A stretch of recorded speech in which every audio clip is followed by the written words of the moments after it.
Palestine ಪರವಾಗಿ ಒಂದು status ಸಿಕ್ಕಂಡಿದ್ದೆ, ಹೋಗು ಜೈಲ್ಗೆ. ನಾನು UT ಖಾದರ್ ಅವ್ರನ್ನ ಪ್ರಶ್ನೆ ಮಾಡಿದೆ, ಹೋಗು ಜೈಲ್ಗೆ. ನಾನು ಭಟ್ಟನ್ ವಿರುದ್ಧ ಮಾತಾಡ್ತೀನಿ ಸ್ವಾಮಿ, ಹೋಗು ಜೈಲ್ಗೆ. ನಾನು ಭಟ್ಟನ್ ವಿರುದ್ಧ ಪ್ರತಿಭಟನೆ ಮಾಡ್ತೀನಿ, ನಿನ್ ಮೇಲೆ 107. ನಾನು ಭಟ್ಟನ್ನ ಖಂಡಿಸ್ತೀನಿ, ಸ್ಟೇಷನ್ ಅಲ್ಲಿ ಕೂತ್ಕೋ ಸಾಯಂಕಾಲದವರೆಗೂ. ನಾಚಿಕೆ ಆಗ್ಬೇಕು ಈ ವ್ಯವಸ್ಥೆಗೆ. ಗೂಂಡಾಗಳು ಗಲಾಟೆ ಮಾಡಿದ್ರೆ, ಯಾರೋ ಒಬ್ಬ ಅತ್ಯಾಚಾರ ಮಾಡಿದ್ರೆ, ಯಾರೋ ಒಬ್ಬ ಕೊಲೆಗಡಕ ಕೊಲೆ ಮಾಡಿದ್ರೆ, ಇನ್ಯಾವನ ಪಿಕ್ ಪ್ಯಾಕೆಟ್ ಮಾಡಿದ್ರೆ, ಅವನ್ನ ಹಿಡಿದು ಜೈಲ್ಗೆ ಹಾಕಿದ್ರೆ, ಮತ್ತಾರೋ ಗಲಾಟೆ ಮಾಡ್ತಾರೆ, ಅವ್ರನ್ನ ನಾನು ಮುಟ್ಟಲ್ಲ ಅಂತಂದ್ರೆ ನೀವು ಅಧಿಕಾರ ಮಾಡೋದಕ್ಕೆ ಲಾಯಕಲ್ಲ. ನೀವು ಅಸಹಾಯಕರು, ಅಯೋಗ್ಯರು, ಅವಿವೇಕಿಗಳು, ರಣಹೇಳಿಗಳು. ಚುನಾವಣೆಗೆ ಮುಂಚೆ ಸಿದ್ದರಾಮಯ್ಯನವರು ಹೇಳಿದ್ರು, ನಮ್ಮ ಸರ್ಕಾರ ಅಧಿಕಾರಕ್ಕೆ ಬಂದ್ರೆ ಮೊದಲನೇ ಕ್ಯಾಬಿನೆಟ್ ಮೀಟಿಂಗ್ ನಲ್ಲೇನೆ ನಾವು ಮುಸಲ್ಮಾನರ 2B ರಿಸರ್ವೇಶನ್ ಅನ್ನ ರೆಸ್ಟೋರ್ ಮಾಡ್ತೀವಿ, ಮತ್ತೆ ಜನಸಂಖ್ಯಾವಾರು ಮುಸಲ್ಮಾನರ ರಿಸರ್ವೇಶನ್ ಅನ್ನ ಹೆಚ್ಚು ಮಾಡ್ತೀವಿ ಅಂತ. 17% ಪಾಪ್ಯುಲೇಷನ್ ಇರುವಂತಹ ಮುಸಲ್ಮಾನರಿಗೆ ಸಿದ್ದರಾಮಯ್ಯನವರು ಹೇಳಿದ ಪ್ರಕಾರ, ನನ್ನ ಪ್ರಕಾರ ಅಲ್ಲ, ಸಿದ್ದರಾಮಯ್ಯನವರು ಹೇಳಿದ ಪ್ರಕಾರ ಜಾತಿ ಜನಸಂಖ್ಯೆಗೆ ಅನುಗುಣವಾಗಿ ರಿಸರ್ವೇಶನ್ ಅಂದ್ರೆ 17% ರಿಸರ್ವೇಶನ್ ಕೊಡಬೇಕು. ಯಾರ ಅಪ್ಪರ ಮನೆ ಸೊತ್ತಲ್ಲ ಇದು ಕೊಡಬೇಕು. ಇವತ್ತಿನ ಹೋಮ್ ಮಿನಿಸ್ಟರ್ ಪರಮೇಶ್ವರ್ ಒಬ್ಬ ಅಸಹಾಯಕ, ಸಂಘ ಪರಿವಾರದ ಪೋಷಕ, ನೇರ ಆರೋಪ ಇದು, ಇದರಲ್ಲೇನು ಮುಚ್ಚುಮರೆ ಇಲ್ಲ. ಕಲ್ಲಡ್ಕ ಪ್ರಭಾಕರ್ ಭಟ್ಟ ಒಬ್ಬ ವೃತ್ತಿಪರ ಕ್ರಿಮಿನಲ್, ಅವನನ್ನ ಅರೆಸ್ಟ್ ಮಾಡಿ ಅಂತ ಒಂದೇ ಧ್ವನಿಯನ್ನ ಕೇಳಿ ಫುಟ್ಪಾತ್ ಅಲ್ಲಿ ನಿಂತ್ಕೊಂಡು ಪ್ರತಿಭಟನೆ ಮಾಡಿದ್ರು. 17 ಜನರ ಮೇಲೆ ನೀವು FIR ಆಗ್ತೀರಾ ಅಂತಂದ್ರೆ ಇದಕ್ಕೆ ನಗಬೇಕಾ, ಅಳಬೇಕಾ, ಅದು ತಲೆ ಚಚ್ಕೊಂಡೆಲ್ಲ ಸಾಯ್ಬೇಕಾ? ವಿಧಾನಸೌಧದ ಒಳಗಡೆ ನೀವು SDPI ವತಿಯಿಂದ ನಮ್ಮನ್ನ ಕಳಿಸದೆ ಆದ್ರೆ ಮತ್ತೊಬ್ಬ ಅಂಬೇಡ್ಕರ್, ಮತ್ತೊಬ್ಬ ಟಿಪ್ಪು ಸುಲ್ತಾನ್ ವಿಧಾನಸೌಧದ ಒಳಗಡೆ ಮಾತಾಡೋದನ್ನ ನೀವು ನೋಡ್ತೀರಿ. ಅಯ್ಯೋ, ಇಷ್ಟು ಅಹಂಕಾರನ ನೀವು ನಿಮ್ಮನ್ನ ಅಂಬೇಡ್ಕರ್ಗೆ ಹೋಲಿಸ್ಕೋತೀರಾ, ನೀವು ನಿಮ್ಮನ್ನ ಟಿಪ್ಪಿಗೆ ಹೋಲಿಸ್ಕೋತೀರಾ ಅಂತಂದ್ರೆ ನಾನು ನಮ್ಮಪ್ಪನ ಹೆಸರು ಹೇಳಿದೆ, ಇನ್ಯಾರಪ್ಪನ ಹೆಸರು ಹೇಳಿ? ನಮ್ಮಪ್ಪ ಹಂಗ್ ಮಾತಾಡ್ತಿದ್ದ, ಅವನ ಮಗ ನಾನು ಅದೇ ತರ ಮಾತಾಡ್ತೀನಿ ಅಂತ ಹೇಳ್ಕೊಳ್ಳುವಂಥದ್ದು ಅಹಂಕಾರ ಅಲ್ಲ, ಹೆಮ್ಮೆ. ಸ್ನೇಹಿತರೆ, ಕಳೆದ 1 ವರ್ಷಗಳಲ್ಲಿ ಇದೇ ಜಾಗದಲ್ಲಿ ಸಾಕಷ್ಟು ಪ್ರತಿಭಟನೆಗಳಾಗಿದ್ದಾವೆ. ಆ ಪ್ರತಿಭಟನೆಗಳೆಲ್ಲದರಲ್ಲೂ ಕೂಡ ಬಹುತೇಕ ನಾನು ಬಂದಿದ್ದೀನಿ. ಆಗ BJPಯ ವಿರುದ್ಧವಾಗಿ ನಾವು ಮಾತಾಡ್ತಾ ಇದ್ವಿ. ಯಡಿಯೂರಪ್ಪನ ವಿರುದ್ಧ, ಬೊಮ್ಮಾಯಿ ವಿರುದ್ಧ, CT ರವಿ ವಿರುದ್ಧ, ನಳಿನ್ ಕುಮಾರ್ ಕಟೀಲ್ ವಿರುದ್ಧ, ಇನ್ನು ಯಾರ್ಯಾರು ಇದಾರಲ್ಲ ಹುಳಗಳು BJPಯಲ್ಲಿ, ಅವ್ರ ವಿರುದ್ಧ ನಾವು ಮಾತಾಡ್ತಾ ಇದ್ವಿ ಈ ಜಾಗದಲ್ಲಿ ನಿಂತು. ಪರಿಸ್ಥಿತಿ ಏನು ಬದಲಾಗಿಲ್ಲ. ಈಗ ಇದೇ ಜಾಗದಲ್ಲಿ ನಿಂತಿದ್ದೀವಿ, ಅದೇ ಆಕ್ರೋಶವನ್ನೇ ವ್ಯಕ್ತಪಡಿಸ್ತಾ ಇದ್ದೀವಿ, ಅದೇ ನೋವನ್ನೇ ಹೇಳ್ಕೊತಾ ಇದ್ದೀವಿ. ನಮ್ಗಾಗ್ತಾ ಇರೋ ಅನ್ಯಾಯದ ಅದೇ ಪುನರಾವರ್ತನೆ ಇಲ್ಲಾಗ್ತಾ ಇದೆ. ಆದ್ರೆ ನಾವು ಯಾರನ್ನ ದೂಷಣೆ ಮಾಡ್ತಾ ಇದೀವಲ್ಲ, ಆ ವ್ಯಕ್ತಿಗಳು ಮಾತ್ರ ಬದಲಾಗಿದ್ದಾರೆ. ಬೊಮ್ಮಾಯಿ ಜಾಗಕ್ಕೆ ಸಿದ್ದರಾಮಯ್ಯ ಬಂದಿದ್ದಾರೆ, ಹೌದಲ್ಲ? ಯಡಿಯೂರಪ್ಪನ ಜಾಗಕ್ಕೆ DK ಶಿವಕುಮಾರ್ ಬಂದಿದ್ದಾರೆ, ನಳಿನ್ ಕುಮಾರ್ ಕಟೀಲ್ ಜಾಗಕ್ಕೆ UT ಖಾದರ್ ಬಂದಿದ್ದಾರೆ. ಜಾಗ ಬದಲಾಗಿದೆ ಅಷ್ಟೇ, ವ್ಯಕ್ತಿಗಳ ಹೆಸರು ಬದಲಾಗಿದೆ, ಮನಸ್ಥಿತಿ ಬದಲಾಗಲಿಲ್ಲ. ಇದರಿಂದ ನಮ್ಗೆ ಏನ್ ಅರ್ಥ ಆಗ್ಬೇಕಾಗಿರೋದು ಅಂತಂದ್ರೆ, ಕಾಂಗ್ರೆಸ್ ಮತ್ತೆ BJP ಒಂದೇ ತಾಯಿಯ ಮಕ್ಕಳು, ಒಂದು ಘಟಸರ್ಪಕ್ಕೆ ಹುಟ್ಟಿರುವಂತಹ 2 ತಲೆ ನಾಗರಾವುಗಳು ಇವೆರಡು ಕೂಡ.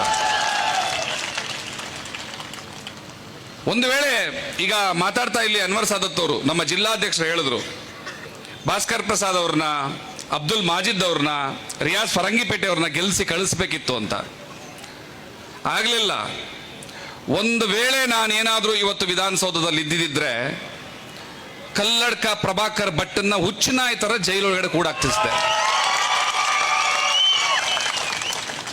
ಒಂದು ವೇಳೆ ಈ ಸರ್ಕಾರ ಆ ಅಯೋಗ್ಯನನ್ನ ಅರೆಸ್ಟ್ ಮಾಡಿ ಜೈಲಿಗೆ ಬಿಡದೆ ಹೋಗಿದ್ದಿದ್ರೆ ಅವರ ಹಣೆಯಲ್ಲೂ ಕೂಡ ಬರ್ದಿರ್ತಿರ್ಲಿಲ್ಲ ಸೆಷನ್ಗಳನ್ನ ಕಮಿಟ್ ಮಾಡೋದಕ್ಕೆ. ಅದನ್ನ ತಡೆಯೋ ಶಕ್ತಿ ಖಂಡಿತವಾಗ್ಲೂ ಸೋಷಿಯಲ್ ಡೆಮೊಕ್ರೆಟಿಕ್ ಪಾರ್ಟಿ ಆಫ್ ಇಂಡಿಯಾದ ಒಬ್ಬನ ಕೈಲಾದ್ರೂ ಕೂಡ ಸಾಧ್ಯ ಆಗ್ತದೆ. ಯಾರಾದ್ರೂ ಕೇಳಬಹುದು, ಒಬ್ಬನ ಕೈಲಿ ಎಲ್ಲ ಆಗ್ಬಿಡುತ್ತಾ ಅಂತ. ಬಾಬಾ ಸಾಹೇಬ್ರು ಒಬ್ಬರೇ ಈ ದೇಶದ ಸಂವಿಧಾನ ಬರೆದಿದ್ದು. ಆ ಸೂರ್ಯ ಒಂದೇ ಈ ಇಡೀ ಜಗತ್ತನ್ನ ಬೆಳಗುವಂಥದ್ದು. ಆ ಚಂದ್ರ ಒಬ್ಬನೇ ಪ್ರತಿ ರಾತ್ರಿ ಎಲ್ರಿಗೂ ಕೂಡ ಮುದವನ್ನ ನೀಡುವಂಥದ್ದು. ಸೋಷಿಯಲ್ ಡೆಮೊಕ್ರಾಟಿಕ್ ಪಾರ್ಟಿ ಆಫ್ ಇಂಡಿಯಾದ ಒಬ್ಬ ಸೇನಾನಿ ಸಾಕು ಈ ವ್ಯವಸ್ಥೆ ವಿರುದ್ಧ ನಿಂತ್ಕೊಳ್ಳೋದಕ್ಕೆ. ನಾನು ಕಾಂಗ್ರೆಸ್ ಅಂದ್ರೆ ಸಾಕು ನನ್ನ ಬಂಧು ಬಳಗ, ಅಪ್ಪ ಅಮ್ಮ, ಸರ್ವಸ್ವ ಅಂತ ನಂಬಿರುವಂತಹ ನನ್ನ ಮುಸಲ್ಮಾನ ಬಂಧುಗಳಿಗೆ ಒಂದು ಕಿವಿ ಮಾತು ಹೇಳೋದಕ್ಕೆ ಇಷ್ಟಪಡ್ತೀನಿ. ದೇಶ ಕೋಶಗಳ ತಿಳಿದು ಜಗದ ದುಃಖಗಳ ಅರಿತು ದೇಶ ಕೋಶಗಳ ತಿಳಿದು ಜಗದ ದುಃಖಗಳ ಅರಿತು ಕಷ್ಟಕ್ಕೆ ಕಾರಣ ಕಂಡು ಹಿಡಿದ SDP ಆಗಲಿಲ್ಲ ನಿಮಗೆ ಆದರ್ಶ, ಅದಕ್ಕೆ ಇಂದು ತಪ್ಪೇ ಇಲ್ಲ ಸಂಘರ್ಷ. SDP ಆಗಲಿಲ್ಲ ನಿಮಗೆ ಆದರ್ಶ, ಅದಕ್ಕೆ ಇಂದು ತಪ್ಪೇ ಇಲ್ಲ ಸಂಘರ್ಷ. ದೇಶ ಕೋಶಗಳ ತಿಳಿದು ಜಗದ ದುಃಖಗಳ ಅರಿತು ಕಷ್ಟಕ್ಕೆ ಕಾರಣ ಕಂಡು ಹಿಡಿದ SDP ಆಗಲಿಲ್ಲ ನಿಮಗೆ ಆದರ್ಶ, ಅದಕ್ಕೆ ಇಂದು ತಪ್ಪೇ ಇಲ್ಲ ಸಂಘರ್ಷ. SDP ಇಲ್ಲಿವರೆಗೂ ಕೂಡ ಹೇಳ್ಕೊಂಡು ಬಂದಂತ ಎಷ್ಟು ಸತ್ಯಗಳು. ಬಿಜೆಪಿಯನ್ನು ನಂಬಬೇಡಿ, ಕಾಂಗ್ರೆಸ್ ಅನ್ನ ನಂಬಬೇಡಿ, RSS ಅನ್ನ ನಂಬಬೇಡಿ. ಈ RSS ಬಿಜೆಪಿ ಮತ್ತೆ ಕಾಂಗ್ರೆಸ್ ಎರಡನ್ನೂ ಕೂಡ ನಿಯಂತ್ರಣ ಮಾಡುತ್ತೆ. RSS ಅನ್ನ ಮಾತನ್ನ ಮೀರಿ ಬೊಮ್ಮಾಯಿ ಹೇಗೆ ನಿರ್ಧಾರಗಳನ್ನ ತಗೊಳ್ಳಲ್ವೋ, ಅದೇ RSS ನ ಕುತಂತ್ರಗಳನ್ನ ಮೀರಿ ಸಿದ್ದರಾಮಯ್ಯ ಕೂಡ ತನ್ನ ನಿರ್ಧಾರಗಳನ್ನ ತಗೊಳಕ್ಕಾಗಲ್ಲ ಅನ್ನೋದು ಸತ್ಯವಾಗಿ ಇವತ್ತು ನಮ್ಮ ಮುಂದೆ ನಿಂತಿದೆ. ಕಲ್ಲಡ್ಕ ಪ್ರಭಾಕರ್ ಭಟ್ ವಿಚಾರಕ್ಕೆ ಸಂಬಂಧಪಟ್ಟಂತೆ ಇವತ್ತು ಪೊಲೀಸ್ನವರು ಚಾರ್ಜ್ ಶೀಟ್ ಹಾಕಿದ್ದಾರೆ ಮಂಡ್ಯದಲ್ಲಿ. ಚಾರ್ಜ್ ಶೀಟ್ ಹಾಕೋದಕ್ಕೆ 90 ದಿವಸಗಳ ಕಾಲಾವಕಾಶ ಇರುತ್ತೆ. ಆ 90 ದಿವಸಗಳಲ್ಲಿ ಸರ್ಕಾರದ ವಕೀಲರು ಕೋರ್ಟ್ ಅಲ್ಲಿ ವಾದ ಮಾಡೋದೇನು ಅಂತಂದ್ರೆ, ಈ ಆರೋಪಿಯನ್ನ ಹೊರಗಡೆ ಬಿಟ್ರೆ ಚಾರ್ಜ್ ಶೀಟ್ ಆಗೋ ಟೈಮ್ನಲ್ಲಿ ಸಾಕ್ಷಿ ನಾಶಗಳನ್ನ ಮಾಡ್ತಾರೆ, ಹಾಗಾಗಿ ಇವರಿಗೆ ಜಾಮೀನನ್ನ ಕೊಡಬಾರ್ದು ಅಂತ ಸರ್ಕಾರದ ವಕೀಲರು ಕೋರ್ಟ್ ಅಲ್ಲಿ ವಾದ ಮಾಡುವಂಥದ್ದು. ಒಂದು ಸಾರಿ ಚಾರ್ಜ್ ಶೀಟ್ ಆಯ್ತು ಅಂತಂದ್ರೆ ಸಾಕ್ಷಿಗಳನ್ನ ನಾಶ ಮಾಡ್ತಾರೆ ಅನ್ನೋ ಮಾತಿಗೆ ಅರ್ಥವೇ ಇರೋದಿಲ್ಲ. ಹಾಗಾಗಿ ಪೊಲೀಸ್ನವ್ರು ನೋಡಿ, ಸರ್ಕಾರದ ಮಾತನ್ನ ಕೇಳಿ, ಸರ್ಕಾರ ಯಾರ ಮಾತು ಕೇಳ್ತಾ ಇದೆ, ಭಟ್ಟನ ಮಾತನ್ನ ಕೇಳಿ ಇಮ್ಮಿಡಿಯೇಟ್ ಆಗಿ ಇಷ್ಟು ಬೇಗ, ಬಹುಶಃ ಇಷ್ಟು ಬೇಗ ಚಾರ್ಜ್ ಶೀಟ್ ಹಾಕೋದ ಪ್ರಕರಣಗಳನ್ನ ತುಂಬಾ ತುಂಬಾ ತುಂಬಾ ಅಪರೂಪ, ನಾವು ನೋಡ್ಲಿಲ್ಲ. ಇದೇ ಜಾಗದಲ್ಲಿ ಯಾವ್ದಾದ್ರು SDP-ನವರೋ, ದಲಿತ ಸಂಘಟನೆಯವರೋ, ಪ್ರಗತಿಪರ ಸಂಘಟನೆಯವರೋ ಇದ್ದಿದ್ದಿದ್ರೆ ಚಾರ್ಜ್ ಶೀಟ್ ಹಾಕಕ್ಕೆ 90 ದಿವಸ ಅಲ್ಲ 180 ದಿವಸ ಆದ್ರೂ ಕೂಡ ಟೈಮ್ ತಗೊಂತಾರೆ. ಯಾಕೆ? ಸಾಕ್ಷಿ ನಾಶ ಆಗುತ್ತೆ, ಆರೋಪಿಗೆ ಜಾಮೀನು ಕೊಡಬೇಡಿ ಅಂತ. ಆದ್ರೆ ಇಲ್ಲಿ ನನಗೆ 87 ವರ್ಷ ಆಗಿದೆ, ಹೃದಯ ಸಂಬಂಧಿ ಕಾಯಿಲೆ ಇದೆ, ನೀವು ಹಿಡ್ಕೊಂಡೋಗಿ ಜೈಲಿಗೆ ಬಿಟ್ರೆ ಬಹುಶಃ ನಾನು ಸತ್ತೋಗ್ತೀನಿ, ನನಗೆ ಬೇಲ್ ಕೊಡಿ ಅಂತ ಬೇಡ್ಕೊಂಡಂತ ಒಬ್ಬ ಅಯೋಗ್ಯನ ಕಾಪಾಡೋದಕ್ಕೋಸ್ಕರ ಈ ಸರ್ಕಾರ ಇಷ್ಟು ಬೇಗ ಚಾರ್ಜ್ ಶೀಟ್ ಸಬ್ಮಿಟ್ ಮಾಡ್ತಾ ಇದೆ. ಚಾರ್ಜ್ ಶೀಟ್ ಸಬ್ಮಿಟ್ ಮಾಡಿದ್ಮೇಲೆ ಲಾಯರ್ ಹೇಳ್ತಾರೆ ಸಾಕ್ಷಿ ನಾಶ ಮಾಡ್ಬಿಡ್ತಾರೆ, ಹಾಗಾಗಿ ಇವ್ರಿಗೆ ಜಾಮೀನು ಕೊಡಬೇಡಿ ಅಂತ. ಸಾಕ್ಷಿ ನಾಶ ಮಾಡೋದ್ರಲ್ಲಿ ಬಂದು ಚಾರ್ಜ್ ಶೀಟ್ ಸಬ್ಮಿಟ್ ಆಗಿದೆಯಲ್ಲ ಅಂತ ಆ ಬೇಲನ್ನು ಕಂಟಿನ್ಯೂ ಮಾಡ್ತಾರೆ. ಈಗ ನೀವು ಹೇಳಿ, ಹಾಗಾದ್ರೆ ಕಾಂಗ್ರೆಸ್ ಸರ್ಕಾರ ಯಾರ ಪರವಾಗಿದೆ? ಯಾರ ಪರವಾಗಿದೆ? ಚಡ್ಡಿಗಳ ಪರವಾಗಿದೆ. ಯಾಕೆ ಅಂತಂದ್ರೆ ಚಡ್ಡಿಗಳ ಮಾತು ಕೇಳಿಲ್ಲ ಅಂದ್ರೆ ಇವ್ರ ಚಡ್ಡಿ ಅವ್ರು ಬಿಚ್ತಾರೆ. ಆದ್ರೆ ಇಂಥ ಒಂದು ಬಹಳ ನೋವಿನಿಂದ ಹೇಳ್ತೀನಿ ನಾನು, ಬಹಳ ನೋವಿನಿಂದ ಹೇಳ್ತಾರೆ ಅಂತದ್ದು. ಇಂಥ ಒಂದು ಕಾಂಗ್ರೆಸ್ ಅನ್ನ ನಂಬಿ, ಇಂಥ ಒಂದು ಮಾತೃದ್ರೋಹಿ ಕಾಂಗ್ರೆಸ್ ಅನ್ನ ನಂಬಿ, ಇಂಥ ಒಂದು ನಂಬಿಕೆ ದ್ರೋಹಿ ಕಾಂಗ್ರೆಸ್ ಅನ್ನ ನಂಬಿ ಈ ಕರ್ನಾಟಕದ ಸುಮಾರು 100% ಮತದಾರರು ಏನು ಮುಸಲ್ಮಾನರಿದ್ರು, ಅದರಲ್ಲಿ 92% ಮುಸಲ್ಮಾನರ ಮತದಾರರು ಕಾಂಗ್ರೆಸ್ಗೆ ವೋಟ್ ಕೊಟ್ಟರು. ಆ ವೋಟ್ಗಳ ಒಟ್ಟು ಮೊತ್ತ 52ರಿಂದ 55 ಲಕ್ಷ ಮತಗಳು. ದಲಿತರು 67% ವೋಟನ್ನು ಕೊಟ್ಟರು. ಅದರ ಪರಿಣಾಮ ಏನಾಗಿದೆ? ದಲಿತರ ಅಭಿವೃದ್ಧಿಗೋಸ್ಕರ ಮೀಸಲಾಗಿಟ್ಟಿದ್ದಂತಹ 34,000 ಕೋಟಿ ರೂಪಾಯಿಲಿ 11,000 ಕೋಟಿ ರೂಪಾಯಿನ ಕಳ್ಳತನ ಮಾಡಿದ್ರು ಇದೇ ಮುಖ್ಯಮಂತ್ರಿ ಸಿದ್ದರಾಮಯ್ಯನವರು. 92% ವೋಟನ್ನ ಕೊಟ್ಟಂತಹ ಮುಸಲ್ಮಾನರ ಹಕ್ಕುಗಳ ಬಗ್ಗೆ, ಮುಸಲ್ಮಾನರ ಅಭಿವೃದ್ಧಿಗೆ 10,000 ಕೋಟಿ ರೂಪಾಯಿಗಳನ್ನ ಕೊಡಬೇಕು ಅನ್ನುವಂಥ ಆಗ್ರಹವನ್ನ social democratic party of India ಮಾಡಿತು. ಆದರೆ ಕೊಡ್ಲಿಲ್ಲ. ಕೆಲವು ಮಾಧ್ಯಮಗಳು, ಬಿಜೆಪಿಯ ಕೋಡಂಗಿಗಳು ಈಗಾಗಲೇ ಹೊರಗಡೆ ನಿಂತ್ಕೊಂಡು ಕಿರ್ಚಾಡ್ತಾ ಇದ್ದಾರೆ. ಮುಸಲ್ಮಾನರಿಗೆ ಸಿದ್ದರಾಮಯ್ಯ 10,000 ಕೋಟಿ ಕೊಟ್ಬಿಟ್ರು, 10,000 ಕೋಟಿ ಕೊಟ್ಬಿಟ್ರು. ಏನ್ ನಿಮ್ಮ ಅಪ್ಪನ ಮನೆ ಅಂತ ತಗೊಂಡ್ಬಂದು ಕೊಟ್ರ? ಕೊಟ್ಟಿಲ್ಲ ಕಣಯ್ಯ, ಕೊಡ್ಲಿಲ್ಲ. 10,000 ಕೋಟಿ ಕೊಟ್ಟಿದ್ದು ಕೇವಲ 1,250 ಕೋಟಿ ಅಷ್ಟೇ. ಆದ್ರೆ ಬಾಯಲ್ಲಿ ಹೇಳಿದ್ದು 10,000 ಕೋಟಿ ಕೊಡ್ಬೇಕು ಮುಸಲ್ಮಾನರಿಗೆ ಅಂತ. ಹಾಗಂತ ಹೇಳಿ ಬಿಜೆಪಿಯವ್ರನ್ನ ರೊಚ್ಚಿಗೆಳಿಸಿ ಮುಸಲ್ಮಾನರಿಗೆ 1,200 ಕೋಟಿ ಕೊಟ್ಟು ಸುಮ್ಮನಾಗಿದ್ದು. ಹತ್ತಿರ 1 ಕೋಟಿ ಜನಸಂಖ್ಯೆ ಇರುವಂತಹ ಮುಸಲ್ಮಾನ ಸಮುದಾಯಕ್ಕೆ 1,200 ಕೋಟಿ ಕೊಟ್ರೆ ಏನು ಅಭಿವೃದ್ಧಿ ಆಗ್ತದೆ? DK ಶಿವಕುಮಾರ್ ಒಬ್ಬರ ಹತ್ರನೇ ಎಷ್ಟೋ ಸಾವಿರ ಕೋಟಿ ಇದೆ. ಇವರು ಮುಸಲ್ಮಾನರಿಗೆ, ಅಖಂಡ ಕರ್ನಾಟಕದ ಮುಸಲ್ಮಾನರಿಗೆ 1250 ಕೋಟಿ ರೂಪಾಯಿನ ಕೊಡ್ತಾ ಇದ್ದಾರೆ. ಏನು ಅಭಿವೃದ್ಧಿ ಆಗುತ್ತೆ? ಆಸ್ತಿಗಳನ್ನೇನಾದ್ರೂ ಕಾಪಾಡ್ತಾ ಇದ್ದಾರಾ? ಕೊಳ್ಳೆ ಆಗ್ತಾ ಇದೆ. ಅದನ್ನ ಕಾಪಾಡುವ ನಿಟ್ಟಿನಲ್ಲಿ ಸರ್ಕಾರ ಯಾವ ಯೋಜನೆಗಳನ್ನು ತರ್ತಾ ಇಲ್ಲ. ಬಿಜೆಪಿ ಸರ್ಕಾರ ಮುಸಲ್ಮಾನರ 4% ರಿಸರ್ವೇಶನ್ 2B ಕ್ಯಾನ್ಸಲ್ ಮಾಡ್ತು. ಕೋರ್ಟ್ ಅದಕ್ಕೆ ತಡೆ ಕೊಡ್ತು. ಆದರೆ ಅಧಿಕಾರಿಗಳು ಅದನ್ನು ಈಗಲೂ ಕೂಡ ಗೊಂದಲದಲ್ಲಿಟ್ಟಿದ್ದಾರೆ. 2B ರಿಸರ್ವೇಶನ್ ಮ್ಯಾಟರ್ ಕೋರ್ಟ್ ಅಲ್ಲಿದೆ, ಹಾಗಾಗಿ ಅದನ್ನು ಅನುಷ್ಠಾನಕ್ಕೆ ಮಾಡಕ್ ಬರಲ್ಲ ಅಂತ ಹೇಳ್ತಾ ಇದ್ದಾರೆ. ಚುನಾವಣೆಗೆ ಮುಂಚೆ ಸಿದ್ದರಾಮಯ್ಯನವರು ಹೇಳಿದ್ರು, ನಮ್ಮ ಸರ್ಕಾರ ಅಧಿಕಾರಕ್ಕೆ ಬಂದ್ರೆ ಮೊದಲನೇ ಕ್ಯಾಬಿನೆಟ್ ಮೀಟಿಂಗ್ ನಲ್ಲೇನೆ ನಾವು ಮುಸಲ್ಮಾನರ 2B ರಿಸರ್ವೇಶನ್ ಅನ್ನ ರೆಸ್ಟೋರ್ ಮಾಡ್ತೀವಿ, ಮತ್ತೆ ಜನಸಂಖ್ಯಾವಾರು ಮುಸಲ್ಮಾನರ ರಿಸರ್ವೇಶನ್ ಅನ್ನ ಹೆಚ್ಚು ಮಾಡ್ತೀವಿ ಅಂತ. 17% ಪಾಪ್ಯುಲೇಷನ್ ಇರುವಂತಹ ಮುಸಲ್ಮಾನರಿಗೆ ಸಿದ್ದರಾಮಯ್ಯನವರು ಹೇಳಿದ ಪ್ರಕಾರ, ನನ್ನ ಪ್ರಕಾರ ಅಲ್ಲ, ಸಿದ್ದರಾಮಯ್ಯನವರು ಹೇಳಿದ ಪ್ರಕಾರ ಜಾತಿ ಜನಸಂಖ್ಯೆಗೆ ಅನುಗುಣವಾಗಿ ರಿಸರ್ವೇಶನ್ ಅಂದ್ರೆ 17% ರಿಸರ್ವೇಶನ್ ಕೊಡಬೇಕು. ಯಾರ ಅಪ್ಪರ ಮನೆ ಸೊತ್ತಲ್ಲ ಇದು ಕೊಡಬೇಕು. 2% ಇರುವಂತಹ ಇವರಿಗೆ ಬ್ರಾಹ್ಮಣರಿಗೆ, 2% ಇರುವಂತಹ ಬನಿಯಾಗಳಿಗೆ, 2% ಇರುವಂತಹ ವೈಶ್ಯರಿಗೆ 10% ರಿಸರ್ವೇಶನ್ ಅನ್ನ EWC ಲೆಕ್ಕದಲ್ಲಿ ಕೊಡಬಹುದಾದ್ರೆ 17% ಇರುವಂತಹ ಮುಸಲ್ಮಾನರಿಗೆ 4% ಇಲ್ಲ ಅಂತಂದ್ರೆ ಯಾವ ಸೀಮೆ ನ್ಯಾಯ ಇದು? SDP ಡಿಮ್ಯಾಂಡ್ ಮಾಡ್ತಾ ಇದೆ, ನೀವು 17% ಮೀಸಲಾತಿಯನ್ನು ನಿಮ್ಮ ಅಪ್ಪರ ಮನೆಯಿಂದ ಕೊಡಲ್ಲ, ನಮಗೆ ಗೊತ್ತು, 8% ಆದ್ರೂ ಕೊಡ್ರಯ್ಯ. ಏನ್ ಕಳ್ಕೋತೀರಾ ನೀವು? ಸಿದ್ದರಾಮಯ್ಯನವರೇ ಹೇಳಿದ್ದಾರೆ ಚುನಾವಣೆಗೆ ಮುಂಚೆ, ತಮಿಳುನಾಡಿನ ಮಾದರಿಯಲ್ಲಿ ಕರ್ನಾಟಕದ ಮೀಸಲಾತಿ ಪ್ರಮಾಣವನ್ನ 70%ಗೆ ಹೆಚ್ಚು ಮಾಡಿ ಆ 70% ಅಲ್ಲಿ ಮುಸಲ್ಮಾನರಿಗೆ 17% ಕೊಡ್ತೀವಿ. ಎಲ್ಲಿ ಕೊಡ್ತಾ ಇದ್ದಾರೆ? 4% ಇನ್ನೂ ಕೂಡ ಅನುಷ್ಠಾನ ಮಾಡಲಿಲ್ಲ. 4% ಡಿಮ್ಯಾಂಡ್ ಅನ್ನ SDP ಕರ್ನಾಟಕ ರಾಜ್ಯದಾದ್ಯಂತ ಅಭಿಯಾನವನ್ನ ಶುರು ಮಾಡಿದ ಕೂಡಲೇ ಸಿದ್ದರಾಮಯ್ಯನವರು ಆ ಚರ್ಚೆಯ ದಿಕ್ಕನ್ನೇ ತಪ್ಪಿಸೋದಕ್ಕೆ ಹಿಜಾಬ್ ಅನ್ನುವಂತಹ ಅಸ್ತ್ರವನ್ನ ಮತ್ತೆ ಬಿಟ್ಟರು. SDP ಮತ್ತೆ ಹಿಜಾಬ್ ತಗೊಂಬನ್ನಿ ಅಂತ ಕೇಳಲಿಲ್ಲ ಈ ಸರಿ ಹೋರಾಟದಲ್ಲಿ. ಇಲ್ಲಿ ಕೂತಿರೋ ಯಾವ ಮಹಿಳೆಯರು ಕೇಳಲಿಲ್ಲ. ನಿಮ್ ಕೈಲಿ ಆಗಲ್ಲ ಅಂತ ಗೊತ್ತಿತ್ತು. ಯಾರೂ ಕೇಳದೇ ಇರುವಂತಹ ವಿಚಾರವನ್ನ ಹಿಜಾಬ್ ಮತ್ತೆ ತರ್ತೀನಿ ಅಂತ ಹೇಳಿ ಸಂಘ ಪರಿವಾರವರು ಎದ್ದು ಕೂಡಲೇ ಇಲ್ಲಪ್ಪ ನಾನು ಹಂಗೆಲ್ಲ ಹೇಳಲಿಲ್ಲ ಅಂತ ಯೂಟರ್ನ್ ತಗೊಂಡು ಹೊಟ್ಟೋದ್ರು. ಆದ್ರೆ ಮುಸಲ್ಮಾನ ಸಮುದಾಯ ಕೇಳ್ತಾ ಇರುವಂತದ್ದು 2B ರಿಸರ್ವೇಶನ್ ವಾಪಸ್ ಕೊಡಿ, ಟಿಪ್ಪು ಸುಲ್ತಾನ್ರ ಹೆಸರಿನಲ್ಲಿ ಯೂನಿವರ್ಸಿಟಿ ಕಟ್ಟಿ, ಮುಸಲ್ಮಾನ ಮಕ್ಕಳು PhD ಸ್ಕಾಲರ್ಸ್ ಇದ್ರಲ್ಲ ಅವ್ರಿಗೆ ಪ್ರತಿ ತಿಂಗಳು 35,000 ಕೊಡ್ತಾ ಇದ್ರು. ಬಿಜೆಪಿ ಗವರ್ಮೆಂಟ್ ಅದನ್ನ 10,000 ಇಳಿಸಿದೆ. ಮತ್ತೆ ನೀವು 35,000 ವಾಪಸ್ ಕೊಡಿ. ಯಾಕೆಂದ್ರೆ SC ST ಗಳಿಗೆ, ಹಿಂದುಳಿದ ವರ್ಗದವರಿಗೆ, ಎಲ್ಲಾ ಮಕ್ಕಳು ಏನು ಓದ್ತಾ ಇದಾರಲ್ಲ ಅವರೆಲ್ಲರಿಗೂ 35,000 ಕೊಡ್ತಾ ಇದ್ದಾರೆ. SC ST ಮಕ್ಕಳಿಗೆ, ಹಿಂದುಳಿದ ವರ್ಗ ಮಕ್ಕಳಿಗೆ 35,000 ಕೊಡ್ಬೋದಾದ್ರೆ ಮುಸಲ್ಮಾನರಿಗೆ ಮಾತ್ರ 71,000. ಈ ಮಂಗಳೂರಿನಲ್ಲಿ ಬಸ್ ಓಡಾಡುತ್ತಲ್ಲ, ಅಲ್ಲಿ SC ST ಮಕ್ಕಳು ನನಗೆ 35,000 ಕೊಡ್ತಾ ಇದ್ದಾರೆ ಅಂತ 3 ರೂಪಾಯಿ ಟಿಕೆಟ್ ತಗೋತಾರ. ಮುಸಲ್ಮಾನ ಮಕ್ಕಳು ನನಗೆ 10,000 ಕೊಡ್ತಾರೆ ಅಂತ 1 ರೂಪಾಯಿ ಕೊಟ್ಟು ಟಿಕೆಟ್ ತಗೊಳಕ್ಕಾಗತ್ತಾ? ಯಾಕೆ ಕೊಡ್ತಾ ಇಲ್ಲ ಅವ್ರಿಗೆ 35,000? ಇಂಥ ಒಂದು ಸರ್ಕಾರವನ್ನು ನಂಬಿ ಸುಮಾರು 55 ಲಕ್ಷ ವೋಟ್ಗಳನ್ನ ಕೊಟ್ಟಂತಹ ಮುಸಲ್ಮಾನ ಸಮುದಾಯದ ಮುಖಂಡರು ಸರ್ಕಾರವನ್ನ ಆಗ್ರಹಿಸಿ ಅಂದ್ರೆ ಇಲ್ಲ, ಆಗ್ರಹಿಸೋದು ಬೇಡ. MP ಚುನಾವಣೆ ಇದೆ. ಅವರು ಸಂಘ ಪರಿವಾರದವರು ಯಾರಾದ್ರೂ ಒಬ್ಬ BJP, RSS, ಬಜರಂಗಳ, ಶ್ರೀರಾಮ್ ಸೇನೆ ಮುಖಂಡರನ್ನ ಅರೆಸ್ಟ್ ಮಾಡ್ಲಿ ಅಂತ ಕಾಯ್ತಾ ಇದ್ದಾರೆ.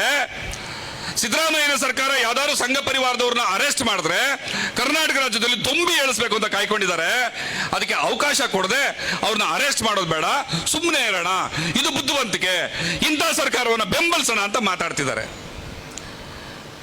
ಏನ್ ಹೇಳ್ಬೇಕಿದಕ್ಕೆ? ಯಾರೋ ಗೂಂಡಾಗಳು ಗಲಾಟೆ ಮಾಡಿದ್ರೆ, ಯಾರೋ ಒಬ್ಬ ಅತ್ಯಾಚಾರ ಮಾಡಿದ್ರೆ, ಯಾರೋ ಒಬ್ಬ ಕೊಲೆಗಡಕ ಕೊಲೆ ಮಾಡಿದ್ರೆ, ಇನ್ಯಾವನ ಪಿಕ್ ಪ್ಯಾಕೆಟ್ ಮಾಡಿದ್ರೆ ಅವನ್ನ ಹಿಡಿದು ಜೈಲ್ಗೆ ಹಾಕಿದ್ರೆ ಮತ್ತಾರೋ ಗಲಾಟೆ ಮಾಡ್ತಾರೆ, ಅವ್ರನ್ನ ನಾನು ಮುಟ್ಟಲ್ಲ ಅಂತಂದ್ರೆ ನೀವು ಅಧಿಕಾರ ಮಾಡೋದಕ್ಕೆ ಲಾಯಕ್ಕಲ್ಲ. ನೀವು ಅಧಿಕಾರ ಮಾಡೋದಕ್ಕೆ ಲಾಯಕ್ಕಲ್ಲ. ನೀವು ಅಸಹಾಯಕರು, ಅಯೋಗ್ಯರು, ಅವಿವೇಕಿಗಳು, ರಣಹೇಡಿಗಳು. ಸಂವಿಧಾನ ಇದೆ ದೇಶದಲ್ಲಿ, CRPC ಇದೆ, IPC ಇದೆ, ಕೋರ್ಟ್ಗಳಿದಾವೆ, ಪೊಲೀಸ್ ವ್ಯವಸ್ಥೆ ಇದೆ. ನಿಮ್ಗೆ ರಕ್ಷಣೆ ನೀಡಬೇಕು ಅಂತಂದ್ರೆ ಸೈನ್ಯವೇ ಬರುತ್ತೆ. ಯಾಕಶ್ಚಿತ್ ಒಂದು ಹುಳವನ್ನ ನೀವು ಅರೆಸ್ಟ್ ಮಾಡಲ್ಲ. ಕಲ್ಲಡ್ಕ ಪ್ರಭಾಕರ್ ಭಟ್ಟನ್ನ ಅರೆಸ್ಟ್ ಮಾಡಿದ್ರೆ ತುಂಬಿ ಆಗುತ್ತೆ ಅಂತಂದ್ರೆ ನೀವು ಕಲ್ಲಡ್ಕ ಪ್ರಭಾಕರ್ ಭಟ್ಟೆ ಮನೆಗೆ ಹೋಗಿ ಅವ್ನ್ ಚಡ್ಡಿ ಹೋಗಿರಿ. ಹೌದು, ಮತ್ತೆ ಒಬ್ಬ ಅಯೋಗ್ಯನ ಅರೆಸ್ಟ್ ಮಾಡಿದ್ರೆ ರಾಜ್ಯದಲ್ಲಿ ಕೋಮುಗಲಭೆ ಆಗುತ್ತೆ ಅನ್ನೋದಾದ್ರೆ ನೀವು ಅವ್ನ ಚಡ್ಡಿ ಹೊಲಿರಿ, ಬೇರೇನ್ ಕೆಲಸ ಬರೋದಿಲ್ಲ ನಿಮಗೆ. Home minister ಏನಕ್ಕಿರೋದು? ಪರಮೇಶ್ವರ್ ಅವರೇ ಏನಕ್ಕಿರೋದು? ಹುಬ್ಬಳ್ಳಿಯಲ್ಲಿ ಅದೆಂಥದ್ದು ಶ್ರೀಕಾಂತ್ ಪೂಜಾರಿ, ಆತ ಮಟ್ಕಾ ತಂದೆವನು, ಕಳ್ಳಬಟ್ಟಿ ಸರಾಯಿ ವ್ಯಾಪಾರ ಮಾಡೋನು, ಹಲವಾರು ದೊಂಬಿಗಳಲ್ಲಿರೋನು, 16 ಕೇಸ್ಗಳು ಅವನ ಮೇಲಾಗಿದೆ. 16 ಕೇಸ್ಗಳಿರುವಂತಹ ವ್ಯಕ್ತಿಯನ್ನ ಅರೆಸ್ಟ್ ಮಾಡಿದ್ರೆ ಪೊಲೀಸ್ನವರು ಆ ರಫೀಕ್ ಅನ್ನುವಂತಹ ಪೊಲೀಸ್ನವ್ರನ್ನ ರಜೆ ಮೇಲೆ ಕಳಿಸ್ತಾರೆ ಈ ಸರ್ಕಾರದವರು. ಅವಿಯೋಗ್ಯರು, ತಾಕತ್ತಿಲ್ದವರು, ದಮ್ಮಿಲ್ದೇ ಇದ್ದವರು. ಅಥವಾ ಶೋಷಿತ ಸಮುದಾಯಗಳಲ್ಲಿ ಹುಟ್ಟಿ ಆ ಜಾತಿಯ ಪ್ರತಿನಿಧಿಗಳಾಗಿ ವಿಧಾನಸೌಧಕ್ಕೆ ಹೋಗಿ ಆ ಸಮುದಾಯಗಳ ಪರವಾಗಿ ಮಾತಾಡಲಾರ್ದಂತಹ ಬೀಜ ಹೊಡೆದಿರೋ ಹೋರಿಗಳು. ಮಾತಾಡ್ತಾ ಇಲ್ಲ ಯಾರು ಕೂಡ. ದುರಂತ ಏನು ಅಂತಂದ್ರೆ ಚಪ್ಪಾಳೆ ತಟ್ಟದಲ್ಲ, ಬೇಜಾರು. ಆ ಯಾರು ಮಟ್ಕಾ ದಂಧೆಯವನು, ಕಳ್ಳಬಟ್ಟಿ ಸಾರಾಯಿನವನು, ದೊಂಬಿ ಮಾಡೋನು, 16 ಕೇಸು ಅಂತ ಸಿದ್ದರಾಮಯ್ಯನವ್ರು ಹೇಳ್ತಾ ಇದ್ರಲ್ಲ, ಅವನಿಗೂ ಕೂಡ ಇವತ್ತು ಮಧ್ಯಾಹ್ನ ಬೇಲ್ ಸಿಕ್ಕಿದೆ, ಕೋರ್ಟಲ್ಲಿ ಬೇಲ್ ಸಿಕ್ಕಿದೆ. ಕೋರ್ಟಲ್ಲಿ ಅವನ ಎಗೇನ್ಸ್ಟ್ ವಾದವನ್ನು ಮಂಡಿಸೋದಕ್ಕೆ ಸರ್ಕಾರಿ ವಕೀಲರ ಹತ್ರ ದಾಖಲೆಗಳೇ ಇರಲಿಲ್ವಂತೆ. ಎಲ್ಲಾದ್ರೂ ಹೋಗಿ ಸಾಯರಿ, ಯಾಕೆ ನೇಣಾಕೊಂಡು ಸತ್ತೋಗ್ರಿ ಇಂಥ ಆಡಳಿತವನ್ನ ಈ ದೇಶಕ್ಕೆ ಕೊಡೋದು ಬದಲಾಗಿ ಯಾರು ಹೊಟ್ಟೆ ಉರ್ಸೋದಕ್ಕೋಸ್ಕರ ಇಷ್ಟೆಲ್ಲ ಈ ಸಮಾಜವನ್ನು ಹೆಂಗೆ ಕಂಡಮ್ ಮಾಡ್ತಾ ಇದ್ದೀರಿ? ಮತ್ತೆ ಒಂದ್ಸಗೆ ನಾನು ಕಲ್ಲಡ್ಕ ಬಟ್ಟನ್ ವಿಚಾರಕ್ಕೆ ಬರ್ತೀನಿ. ಮಂಡ್ಯದಂತಹ ಒಂದು ಸಕ್ಕರೆ ನಾಡು ಅಂತ ಕರಿತೀವಿ. ಆ ಸಕ್ಕರೆ ನಾಡಿಗೆ ಬಂದು ದೇವರ ಹೆಸರಿನ ವೇದಿಕೆ ಮೇಲೆ ನಿಂತ್ಕೊಂಡು, ಅದು ಹನುಮ ಜಯಂತಿ ಕಾರ್ಯಕ್ರಮ, ಅಲ್ಲಿ ಏನು ಮಾತಾಡಬೇಕಿತ್ತು? ರಾಮ ಅಂದ್ರೆ ಏನು? ಮರ್ಯಾದಾ ಪುರುಷೋತ್ತಮ ಅಂತ ರಾಮನನ್ನ ಯಾಕೆ ಕರಿತೀವಿ? ಯಾಕೆ ರಾಮ ಈ ನಾಡಿಗೆ ಆದರ್ಶ? ಅವನ ಯೋಚನೆಗಳೇನು? ಹಿಂದೂ ಧರ್ಮದ ಘನತೆ ಏನು? ಹನುಮ ಮತ್ತು ರಾಮನಿಗಿದ್ದಂತಹ ಅವಿನಾಭಾವ ಸಂಬಂಧ ಏನು? ಅದನ್ನು ನಾವು ಯಾವ ರೀತಿ ಅರ್ಥ ಮಾಡ್ಕೊಬೇಕು, ಹೇಗೆ ಅನುಸರಿಸಬೇಕು, ಇದನ್ನ ಮಾತಾಡಬೇಕಾಗಿದ್ದು ಕಲ್ಲಡ್ಕ ಪ್ರಭಾಕರ್ ಭಟ್ಟ ವೇದಿಕೆ ಮೇಲೆ. ಆದ್ರೆ ಆ ಭಟ್ಟ ಮಾತಾಡಿದ್ದೇನು ಅಂತಂದ್ರೆ, ಮುಸಲ್ಮಾನ ಸಮುದಾಯಕ್ಕೆ ಎಷ್ಟು ಜನ ಗಂಡಂದ್ರು, ಮುಸಲ್ಮಾನ ಸಮುದಾಯದ ಹೆಣ್ಮಕ್ಳಿಗೆ ದಿವಸಕ್ಕೆ ಒಬ್ಬ ಗಂಡ, ಅವನಿಗೆ ಪರ್ಮನೆಂಟ್ ಗಂಡನೇ ಇಲ್ಲ. ಅಲ್ಲ ಕಣ ಭಟ್ಟ, ಓಮ್ನಿ ಅಳ್ಳಾಡ್ತಿತ್ತಲ್ಲ, ಹಾಗಾದ್ರೆ ನಿನಗೆ ಗಂಟೆಗೆ ಎಷ್ಟು ಜನ ಗಂಡಂದ್ರು? ನಾವ್ ಹಿಂಗೆ ಕೇಳಬಾರ್ದು, ಆದ್ರೆ ನೀನು ಕೇಳ್ತಾ ಇದೆಯಲ್ಲ ಅಂತ ವಾಪಸ್ ಕೇಳಬೇಕಾಗ್ತದೆ. ನಾವೆಂತವ್ರು ಅಂದ್ರೆ, ಅಯ್ಯ ಅಂದ್ರೆ ಶರಣು ಕಣಪ್ಪ ಅಂತ ಕೈ ಮುಗಿಯೋರು, ಎಲ್ಲವೋ ಅಂದ್ರೆ ತಲೆ ಮೇಲೆ ಕಾಲಿಕ್ಕೆ ಕೆಳಗಡೆ ತೊಳೆದು ಬಿಡೋರು ನಾವು. ನೀನು ಯಾವ ದಾಟಿನಲ್ಲಿ ಪ್ರಶ್ನೆಗಳನ್ನ ಕೇಳ್ತೀಯ, ಅದೇ ದಾಟಿನಲ್ಲಿ ನಾವು ಉತ್ತರಗಳನ್ನು ಮತ್ತು ಪ್ರಶ್ನೆಗಳನ್ನ ವಾಪಸ್ ಕೊಡ್ತೀವಿ. ಬಟ್ಟ ಓಮ್ನಿ ಅಳ್ಳಾಡುವಾಗ ಎಷ್ಟು ಜನ ಗಂಟೆಗೆ ನಿನಗೆ ಗಂಡಂದ್ರು ಅಂತ ನಾವು ಕೇಳಬಹುದಾ? ಕೇಳಬಾರ್ದು. ಇಂಥ ಒಂದು ಮಾತನ್ನ ಆಡಿದಂತಹ ಒಬ್ಬ ಅವಿವೇಕಿ ಅಯೋಗ್ಯನನ್ನ ಈ ಸರ್ಕಾರ ಬಂಧಿಸಲ್ಲ. ನಾನು ಅದು UAPAD ನಲ್ಲಿ ಬರ್ತದೆ, ಕೋಮು ಭಾವನೆಗಳನ್ನ ಕೆರಳಿಸಿದಂತಹ ಆರೋಪದಲ್ಲಿ ಬರ್ತದೆ, ದೇಶದ ಕೋಮು ಸಾಮರಸ್ಯವನ್ನು ಕೆಡದಂತಹ ಆಪಾದನೆ ಅಡಿನಲ್ಲಿ ಬರ್ತದೆ. ಅವನನ್ನ ಒದ್ದು ಒಳಗಡೆ ಹಾಕ್ರಯ್ಯ ಅಂತಂದ್ರೆ, ಹೈಕೋರ್ಟ್ನಲ್ಲಿ ನಾವು ಕಲ್ಲಡ್ಕ ಪ್ರಭಾಕರ್ ಭಟ್ರನ್ನ ಬಂಧಿಸುವಂತಹ ಯೋಚನೆಯಲ್ಲಿಲ್ಲ ಅಂತ ಸರ್ಕಾರಿ ವಕೀಲರು ಜಗದೀಶ್ ಅವರು ಜಡ್ಜ್ ಮುಂದೆ ತಿಳಿಸ್ತಾರೆ ಅಂತಂದ್ರೆ, ಇನ್ನೆಂತ ಅಸಹಾಯಕತೆ ಇವ್ರನ್ನ ಇವರಲ್ಲಿ ಮನೆ ಮಾಡಿದೆ. ಮತ್ತೆ ಇವರು MP ಎಲೆಕ್ಷನ್ ಅಲ್ಲಿ 28 ಗೆದ್ದು ಬಿಡ್ಲಿ, ಆಮೇಲೆ ನಾವು ಆಡಳಿತ ಮಾಡೋಣ, ಆಮೇಲೆ ಇವ್ರನ್ನ ತುಳಿತೀವಿ ಅಂತಂದ್ರೆ ಅದು ಆಗದೆ ಇರೋ ಮಾತು. BJP ಈ ದೇಶಕ್ಕೆ ಬಂದು 10 ವರ್ಷ ಆಗ್ಲಿಲ್ಲ, ಇನ್ನ 2014ರಲ್ಲಿ ಬಂದಿದ್ದು. ಆದ್ರೆ ಅದಕ್ಕೆ ಹಿಂದೆ ಇವರು 70 ವರ್ಷಗಳ ಕಾಲ ಈ ದೇಶವನ್ನು ಆಡಳಿತ ಮಾಡಿದಾರಲ್ಲ, 70 ವರ್ಷಗಳಲ್ಲಿ ಈ ದೇಶಕ್ಕೆ, ಈ ರಾಜ್ಯಕ್ಕೆ ಸಿಕ್ಕಿರೋದೇನು? ಒಬ್ಬ ಮುಸಲ್ಮಾನ ಸಮುದಾಯದ ವ್ಯಕ್ತಿಯನ್ನ ಈ ಸಾರಿ ಅವಕಾಶ ಇದ್ರೂ ಕೂಡ DCM ಮಾಡಕ್ಕಾಯ್ತಾ? ಹೋಮ್ ಮಿನಿಸ್ಟರ್ ಮಾಡಕ್ಕಾಯ್ತಾ? ಒಬ್ಬ ದಲಿತನನ್ನ CM ಮಾಡಕ್ಕಾಯ್ತಾ? ಯಾವ ಕಾರಣಕ್ಕಾಗಿ ನಾವು ಇವರನ್ನ ನಮ್ಮ ಆದರ್ಶ ಅನ್ಕೊಂಡು ಇವರಿಗೆ ಇಷ್ಟು ಓಟ್ಗಳನ್ನ ಕೊಟ್ಟರು? ನಾವು ಇಡೀ ಕರ್ನಾಟಕಕ್ಕೆ SDP ವತಿಯಿಂದ ಇಡೀ ಅಖಂಡ ಕರ್ನಾಟಕಕ್ಕೆ ಕೈ ಮುಗಿದು ಪ್ರಾರ್ಥನೆ ಮಾಡಿದ್ವಿ. ನಮ್ಮ ಸ್ವಾರ್ಥಕ್ಕಲ್ಲ, ಕೇವಲ ಒಂದೇ ಕಾರಣಕ್ಕೆ, ಯಾರು ನಿಮ್ಮ ಪರವಾಗಿ ಯಾವಾಗ ಮಾತಾಡಬೇಕೋ ಅವಾಗ ಮಾತಾಡದೆ ಮೌನ ವಹಿಸಿದ್ರೆ ನಿಮ್ಮ ಪರವಾಗಿ ಮಾತಾಡೋದಕ್ಕೆ ನಾವಿರ್ತೀವಿ. ಕೇವಲ ಒಬ್ರು ಅಥವಾ ಇಬ್ಬರನ್ನ ವಿಧಾನಸೌಧಕ್ಕೆ ಕಳಿಸ್ಕೊಡಿ ಅಂತ ಇಡೀ ಅಖಂಡ ಕರ್ನಾಟಕಕ್ಕೆ ಪ್ರಾರ್ಥನೆ ಮಾಡ್ಕೊಂಡ್ವಿ. ಅರ್ಥ ಆಗ್ಲಿಲ್ಲ ಯಾಕೆ ಅಂತ, ಯಾರಿಗೂ ಅರ್ಥ ಆಗ್ಲಿಲ್ಲ ಅದು.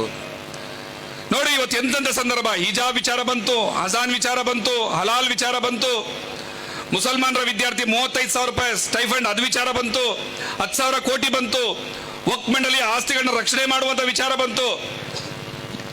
ಕೊನೆಗೆ ಒಂದು ಸಮುದಾಯದ ಹೆಣ್ಣು ಮಕ್ಕಳನ್ನ ಎಷ್ಟರ ಮಟ್ಟಿಗೆ ಅವಮಾನ ಮಾಡಬಹುದು, ಅದರ ಪೀಕ್ ಲೆವೆಲ್ ಅಲ್ಲಿ ನಿಂತು ಭಟ್ಟ ಅವಮಾನ ಮಾಡುವಲ್ಲೂ ಕೂಡ ಈ ಸಮುದಾಯವನ್ನು ರಕ್ಷಣೆ ಮಾಡಲ್ಲ ಅಂದ್ರೆ, ಅಂತ ಸಂದರ್ಭದಲ್ಲಿ ಮುಸಲ್ಮಾನ ಸಮುದಾಯದ ಓಟ್ಗಳನ್ನ ಪಡ್ಕೊಂಡು ಗೆದ್ದದ್ದು ಹೋದವರು ನಿಮ್ಗೊಂದು ಸತ್ಯ ಗೊತ್ತಾ?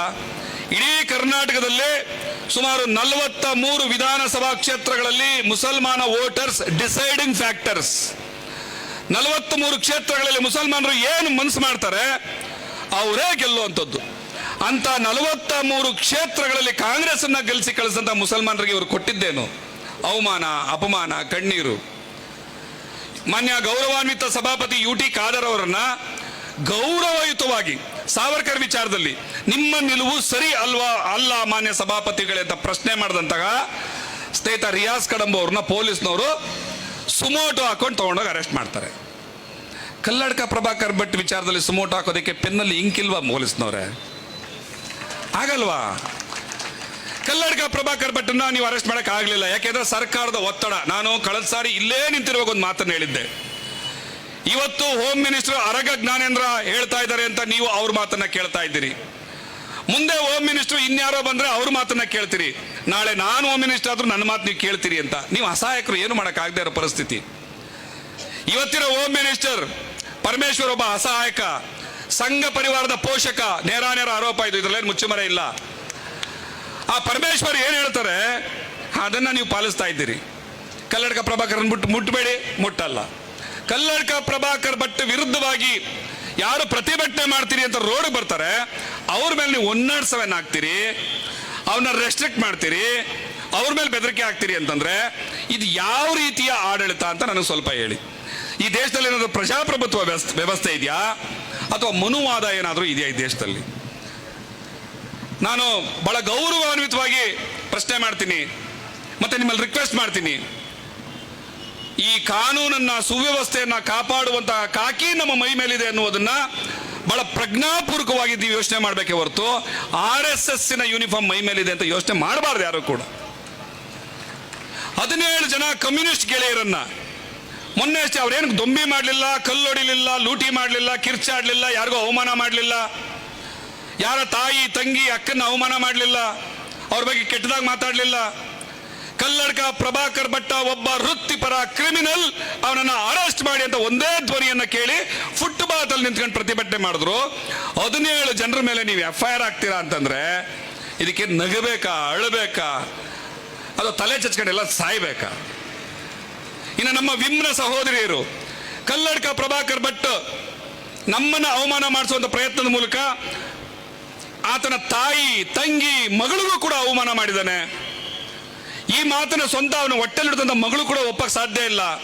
ಇದನ್ನ ಖಂಡಿಸ್ಬೇಕು ನಾವು ಅಂತ ಬಂದ್ರೆ ಅವ್ರ ಮೇಲೆ 107 ಹಾಕಿ ಬೆಳಗ್ಗೆಯಿಂದ ಸಾಯಂಕಾಲದವರೆಗೂ ಸ್ಟೇಷನ್ ಅಲ್ಲಿ ಕೂರಿಸ್ತೀರಾ. ಯಾರ ಆದೇಶಗಳನ್ನ ನೀವು ಪಾಲಿಸ್ತಾ ಇರೋದು? ದಯವಿಟ್ಟು ನಿಮ್ಮಲ್ಲಿ ಪ್ರಾರ್ಥನೆ, CRPC IPCಗಳ ಆದೇಶಗಳನ್ನ ನೀವು ಪಾಲಿಸಿ.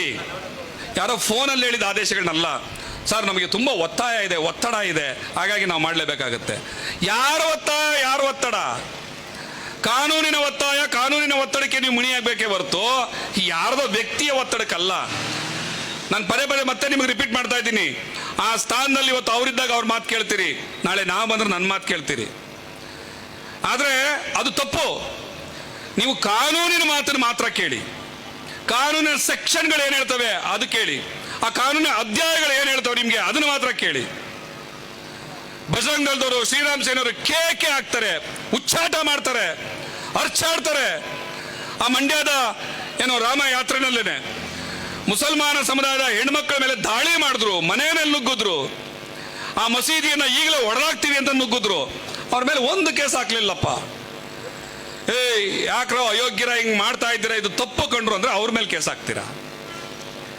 ಯಾವ ಧರ್ಮ ಇದು? ಯಾವ ಕಾನೂನನ್ನು ನೀವು ಪಾಲಿಸ್ತಾ ಇರುವಂತದ್ದು?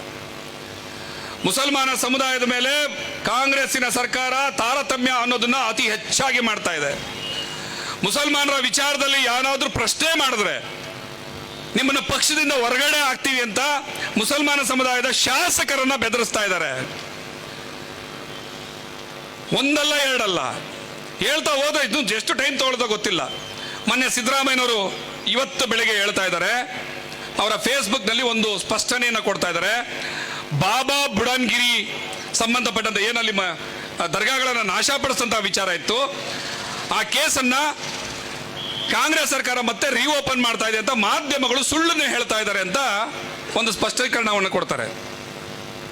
ಒಬ್ಬ ಮುಖ್ಯಮಂತ್ರಿಯಾಗಿ ಸ್ಪಷ್ಟೀಕರಣ ಕೊಡುವಂತಹ ಕೆಲಸವನ್ನ ಮುಖ್ಯಮಂತ್ರಿ ಮಾಡೋದಲ್ಲ, ಯಾರೋ ವಕ್ತಾರರು ಮಾಡ್ಕೋತಾರೆ.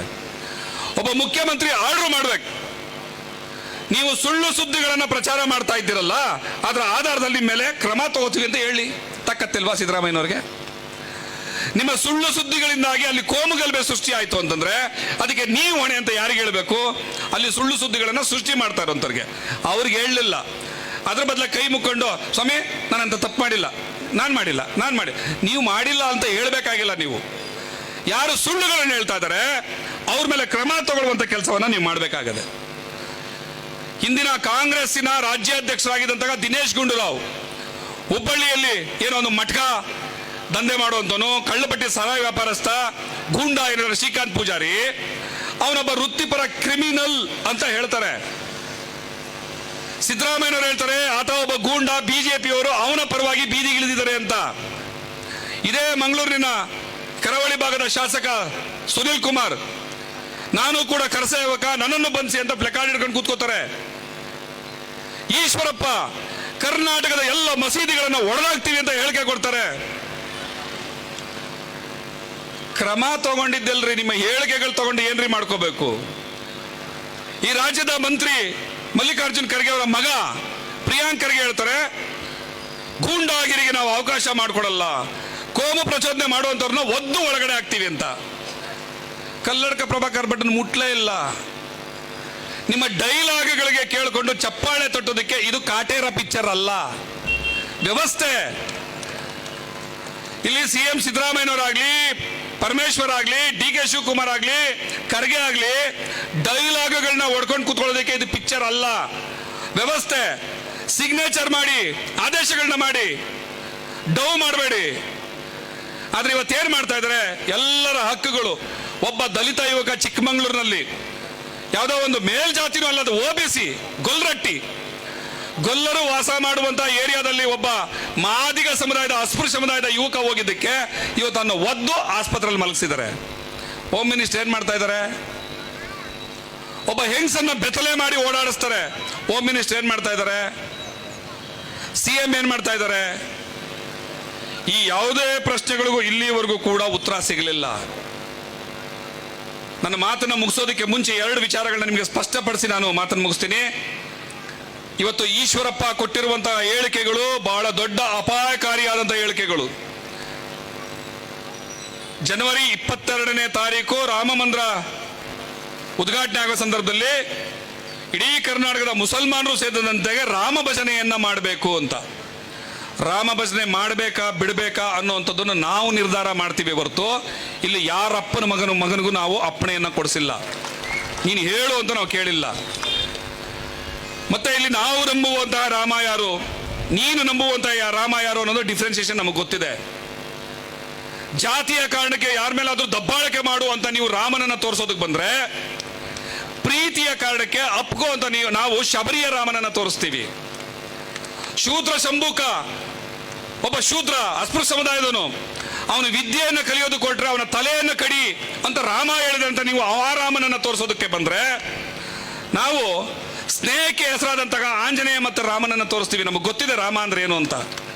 ನಿಮ್ಮಂತ ಲುಚ್ಚಾಗಳಿಂದ, ಬಾಯಿ ಹರಕರಿಂದ, ಕೊಳಕರಿಂದ ನಾವು ರಾಮನ ಬಗ್ಗೆ ಕಲಿಬೇಕಾಗಿಲ್ಲ. ಬದಲಾಗಿ ಈಶ್ವರಪ್ಪನ ಮೇಲೆ ಈ ಸರ್ಕಾರ ಕ್ರಮ ತಗೋಬೇಕಾಗಿರೋದೇನು ಅಂತಂದ್ರೆ, ಆತ ಕರ್ನಾಟಕದ ಎಲ್ಲ ಮಸೀದಿಗಳನ್ನ ಧ್ವಂಸ ಮಾಡ್ತೀವಿ ಅನ್ನುವಂಥ ಹೇಳಿಕೆಗಳನ್ನ ಕೊಡೋದ್ರ ಮೂಲಕ ಈ ರಾಜ್ಯದ ಶೋಷಿತ ಸಮುದಾಯಗಳು, ಶೂದ್ರ ಸಮುದಾಯ ಯುವಕರನ್ನ ಕೋಮು ಭಾವನೆಗಳನ್ನ ಕೆರಳಿಸಿ ಪ್ರಚೋದನೆ ಮಾಡ್ತಾ ಇದ್ದಾನೆ ಕೋಮುಗಲಭೆಗಳಿಗೆ. ಆತನನ್ನ ಅರೆಸ್ಟ್ ಮಾಡುವಂತ ತಾಕತ್ತನ್ನ ಈ ರಾಜ್ಯ ಸರ್ಕಾರ ತೋರಿಸಬೇಕಾಗಿರುವಂಥದ್ದು. ಹಾಗೆ ಕಲ್ಲಡ್ಕ ಪ್ರಭಾಕರ್ ಭಟ್ ವಿಚಾರದಲ್ಲಿ ಕಾಂಗ್ರೆಸ್ಸಿನ ನನ್ನ ಮಿತ್ರರು, ನನ್ನ ಹಲವಾರು ಸ್ನೇಹಿತರು ತುಂಬಾ ಜನ ಇದ್ದಾರೆ. ಅವ್ರು ಮಾತಾಡಿದ ವಿಚಾರ ಏನು ಅಂತಂದ್ರೆ, ಕಲ್ಲಡ್ಕ ಪ್ರಭಾಕರ್ ಭಟ್ಟನ ಸಮಸ್ಯೆ ನಮ್ಮ ಸಮಸ್ಯೆ ಅಲ್ಲ, ಅದು ಆತನ ಜಾತಿಯ ಸಮಸ್ಯೆ. ಅವನು ಮಾತಾಡಿದಂತಹ ಹೊಲಸು ಮಾತುಗಳಿಂದ ತಲೆ ತಗ್ಗಿಸಬೇಕಾಗಿರೋದು ಅವನ ಜಾತಿಯವರು, ನಾವಲ್ಲ. ನಮಗೆ ಅವನು ಮಾಡಿದಂತಹ ಅವಮಾನ ನಮಗೇನು ತಟ್ಟಬೇಕಾಗಿಲ್ಲ ಅಂತ. ಹೌದು, ನಿಮ್ಮ ಭಾವನೆಯನ್ನ, ನಿಮ್ಮ ಅಭಿಪ್ರಾಯನ ನಾವು ಖಂಡಿತವಾಗ್ಲೂ ಗೌರವಿಸ್ತೀವಿ. ನೀವೇನು ಹೇಳ್ತಾ ಇದ್ದೀರ ಸರಿ, ಆದರೆ ಎರಡೂ ಆಯಾಮಗಳಲ್ಲಿ ಒಂದು ಸಮಸ್ಯೆನ ನಾವು ನೋಡಬೇಕು. ಅದು ಕೂಡ ಸರಿ, ಯಾವುದಾದ್ರೂ ಹುಚ್ಚು ನಾಯಿ ಇಲ್ಲಿ ನುಗ್ಗಿ ಎಲ್ಲರನ್ನು ಕಚ್ಚೋದಕ್ಕೆ ಶುರು ಮಾಡಿದಾಗ ಅದು ಆ ನಾಯಿಯ ಸಮಸ್ಯೆ ಅಂತ ನಾವು ಬಿಟ್ಟು ಕಳ್ಸಕ್ಕಾಗೋದಿಲ್ಲ. ಸಾಧ್ಯ ಆದ್ರೆ ಕೆಳಗಡೆ ಹಾಕೊಂಡು ತುಳಿಬೇಕು ಆ ನಾಯಿನ, ಇಲ್ಲ ಅಂದ್ರೆ ಇಂಜೆಕ್ಷನ್ ಕೊಡಬೇಕು, ಅಥವಾ ನಾಯಿಯವ್ರಿಗೆ ಹೇಳಿ ತಗೊಂಡಾಗ ಬೋನಿಗೆ ಬಿಸಾಕ್ಬೇಕು. ಆ ಹುಚ್ಚಿಡ್ದಂತ ನಾಯಿಯದು ಸಮಸ್ಯೆ ಆ ನಾಯಿಯದು, ಆ ನಾಯಿಯ ಜಾತಿಯವರು ಅದಕ್ಕೆ ಬುದ್ಧಿ ಹೇಳ್ಕೊಳ್ಳಿ ಅಂದ್ರೆ ಆಗದೆ ಇರೋ ಮಾತಿದು. ಸಾಧ್ಯ ಆದ್ರೆ ಅವ್ರಿಗೆ ಹೇಳೋದಕ್ಕೆ ಪುಣ್ಯ ಇದ್ದಿದ್ರೆ ಹೇಳ್ಕೊಳ್ಳಿ, ಅವ್ರು ಹೇಳಲಿಲ್ಲ ಅಂದ್ರೆ ನಾವು ಬುದ್ಧಿ ಕಲಿಸೋದಕ್ಕೆ ರೆಡಿ ಆಗಿರ್ಬೇಕು ಅನ್ನೋ ಸಂದೇಶವನ್ನು ಕೂಡ ನಾವು ಈ ಸಮಾಜಕ್ಕೆ ಕೊಡಲೇಬೇಕು. ಬಾಬಾ ಸಾಹೇಬ್ ಅಂಬೇಡ್ಕರ್ ಅವರು ಕೊಟ್ಟಂತಹ ಸಂವಿಧಾನವನ್ನ ಪೋಷಣೆ ಮಾಡೋದು, ಎತ್ತಿ ಹಿಡಿಯೋದು, ನಾಗರಿಕರ ಹಕ್ಕುಗಳನ್ನು ಗೌರವಿಸೋದು ನಮ್ಮ ಕರ್ತವ್ಯ ಜವಾಬ್ದಾರಿ ಹೇಗಿದೆಯೋ ಅದೇ ಸಂವಿಧಾನ ನಮಗೆ ಹೇಳಿದಂತಹ ಆತ್ಮರಕ್ಷಣೆಯ ಪಾಠವನ್ನು ಕೂಡ ಪಾಲಿಸೋದು ನಮ್ಮ ಜವಾಬ್ದಾರಿಯೇ, ನಮ್ಮ ಹಕ್ಕೆ. ಇದನ್ನು ಪಾಲಿಸಬೇಕು ಅಂತ ಕೇಳ್ಕೊಳ್ತಾ, ಕಡೆಯದಾಗಿ ಸೋಷಿಯಲ್ ಡೆಮಾಕ್ರೆಟಿಕ್ ಪಾರ್ಟಿ ಆಫ್ ಇಂಡಿಯಾದಲ್ಲಿರುವಂತಹ ನಾನು ರಾಜ್ಯ ಪ್ರಧಾನ ಕಾರ್ಯದರ್ಶಿಯಾಗಿ ನನ್ನ ಪಕ್ಷದ ಕೆಲವು ವೇದಿಕೆಗಳಲ್ಲಿ, ಟಿವಿ ಡಿಬೇಟ್ಗಳಲ್ಲಿ ಮಾತಾಡುವಾಗ ನಾನು RSS ಮೂಲದಿಂದ ಬಂದಿದ್ದೀನಿ. ಅಲ್ಲಿನ ಎಲ್ಲ ಅನಾಚಾರಗಳು ನನಗೆ ಗೊತ್ತು.